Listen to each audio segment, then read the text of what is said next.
J'avais un projet en réalité virtuelle qui devait se faire entre la France et Taïwan.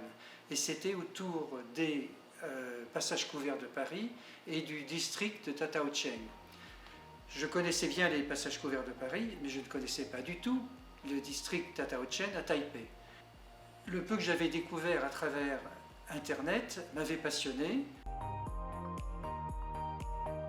L'intérêt de ce projet, c'est que je vais d'abord rencontrer la vie à Tataocheng en 1930, la vie culturelle, la vie musicale, le théâtre, mais aussi la vie politique, avec les acteurs d'un renouveau démocratique. L'idée, c'est de faire le parallèle avec la vie en France, dans les passages couverts de Paris, qui eux aussi étaient associés à des actions de culture, de musique, d'opéra.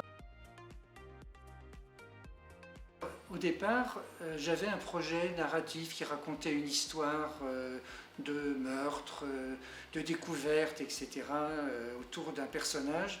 Et puis, lorsque je suis arrivé ici, je me suis rendu compte qu'il fallait que je fasse évoluer mon projet.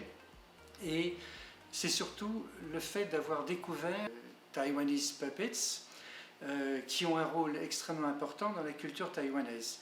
Et donc j'ai en fait construit mon sujet à partir de ces poupées, et la chance est que j'ai pu rencontrer une troupe de théâtre et une personne à Taipei qui sont spécialistes de ces poupées et qui vont en fait faire le lien entre Taipei Tataocheng et Paris, les passages couverts. C'est un projet en VR qui devrait faire une trentaine de minutes et qui sera, je l'espère, prêt dans 1 an et demi, 2 ans. Je vais tout faire pour avoir une coproduction avec Taïwan.